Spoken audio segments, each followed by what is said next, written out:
কেতিয়া আশা কৰা নাছিলোঁ বা নভবা নিচিন্তা কথা এটা। পূৰ্বতেও দুই এক তেনেকুৱা সমালোচনা হৈছিলে, কিন্তু বৰ্তমান দেখা পোৱা গৈছে। এই মুহূৰ্তত আমাৰ হাতত আহি পৰিছে এটা ব্ৰেকিং নিউজ। চামগুৰিত সাংবাদিকসকলৰ প্ৰতিবাদী কাৰ্যসূচী। মন্ত্ৰী জয়ন্ত মল্ল বৰুৱাৰ বিৰুদ্ধে চামগুৰি বৈদ্যুতিন মাধ্যমৰ সাংবাদিকসকলৰ প্ৰতিবাদ। প্ৰতিগৰাকী সাংবাদিকে কলা বেজ পৰিধান কৰি হাতে হাতে প্লে কাৰ্ড লৈ মন্ত্ৰী জয়ন্ত মল্ল বৰুৱাৰ বিৰুদ্ধে সাব্যস্ত কৰে প্ৰতিবাদ। সংবাদমেলত সাংবাদিকসকলক তল শ্ৰেণীৰ সাংবাদিক বুলি তুচ্ছ তাচ্ছিল্য কৰি অপমান কৰাৰ বিৰুদ্ধে এই প্ৰতিবাদ। মন্ত্ৰী জয়ন্ত মল্ল বৰুৱা সাংবাদিকসকলৰ ওচৰত ৰাজহুৱাকৈ ক্ষমা খোজাৰ দাবী চামগুৰি বৈদ্যুতিন মাধ্যমৰ সাংবাদিকসকলৰ। যোৱাকালি যি কেবিনেট মন্ত্ৰী জয়ন্ত মল্ল বৰুৱাই আমাৰ সাংবাদিকসকলক উদ্দেশ্যে যি ধৰণৰ কটু মন্তব্য কৰিলে, যি তল শ্ৰেণীৰ সাংবাদিক বুলি যি ধৰণে তেওঁ এটা তুচ্ছ তাচ্ছিল্য কৰিলে, গতিকে তেওঁক আমি ধিক্কাৰ জনাইছোঁ। গতিকে আমি অতি সোনকালে মন্ত্ৰী জয়ন্ত মল্ল বৰুৱাই এই যি মন্তব্য কৰিলে সেই মন্তব্যৰ বিৰুদ্ধে তেওঁ আমাৰ সাংবাদিকসকলৰ ওচৰত ক্ষমা খোজক, সেয়াই আমাৰ দাবী।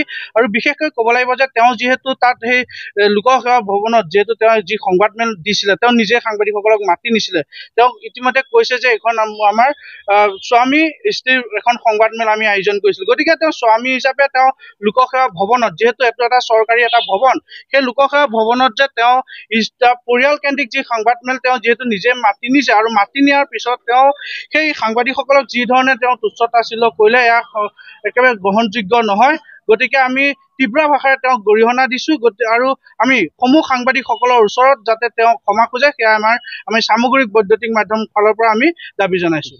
শেহতীয়াকৈ অসমৰ এগৰাকী মন্ত্ৰী, কেবিনেট মন্ত্ৰী জয়ন্ত মল্ল বৰুৱাই এক সংবাদমেলত এগৰাকী সাংবাদিকক যি ধৰণে তলৰ শ্ৰেণীৰ মানুহ, অশিক্ষিত আদি কটু বিভীষণেৰে যি বিভূষিত কৰিলে, এয়া অসমৰ সংবাদ জগতৰ বাবে দুৰ্ভাগ্যজনক এক খবৰ। কিয়নো এগৰাকী জনপ্ৰতিনিধিয়ে গণতন্ত্ৰৰ নামত শপত খাই তেওঁ ৰাইজৰ প্ৰতিনিধি। গতিকে এগৰাকী মন্ত্ৰী, দায়িত্বশীল মন্ত্ৰী, কেবিনেট মন্ত্ৰীয়ে যেনেদৰে এগৰাকী সাংবাদিকক তুচ্ছ তাচ্ছিল্য কৰিলে ৰাজহুৱাভাৱে, এই ঘটনাক আমি চামগুৰি ইলেক্ট্ৰনিক মিডিয়াৰ তৰফৰ পৰা তীব্ৰ ভাষাৰে গৰিহণা দিছোঁ। আৰু মন্ত্ৰীগৰাকীক আমি সংবাদ মাধ্যমৰ যি গণতান্ত্ৰিক অধিকাৰ খৰ্ব কৰিছে আৰু সাংবাদিকসকলৰ যি সন্মান, সেই সন্মান লাঘৱ কৰাৰ যি চেষ্টা চলাইছে, এই কাৰ্য আমি ভৱিষ্যতে নকৰিবৰ বাবে তেখেতক আমি আহ্বান জনাইছোঁ। আৰু জয়ন্ত মল্ল বৰুৱাৰ দৰে এগৰাকী মন্ত্ৰীয়ে এনেদৰে তুচ্ছ তাচ্ছিল্য কৰাৰ লগে লগে গণতান্ত্ৰিক বিধি ব্যৱস্থাটোৰ প্ৰতিও প্ৰশ্ন আহিছে। কিয়নো সাংবাদিকসকল সকলো হৈছে ৰাইজৰ মাজৰেই গণতান্ত্ৰিক দেশৰ, তেওঁলোকো একোজন প্ৰজা। গতিকে সাংবাদিকসকলক তুচ্ছ তাচ্ছিল্য কৰা মানে গণতান্ত্ৰিক দেশৰ সমগ্ৰ ৰাইজক অপমান কৰা বুজাইছে। গতিকে আমি চামগুৰি ইলেক্ট্ৰনিক মিডিয়াৰ তৰফৰ পৰা সাংবাদিকক যি তুচ্ছ তাচ্ছিল্য কৰিছে জয়ন্ত মল্ল বৰুৱা ডাঙৰীয়াক আমি ধিক্কাৰ দিছোঁ, আৰু ভৱিষ্যতে এনেধৰণৰ মন্তব্য নকৰিবৰ বাবে আমি তেখেতক আহ্বান জনাইছোঁ।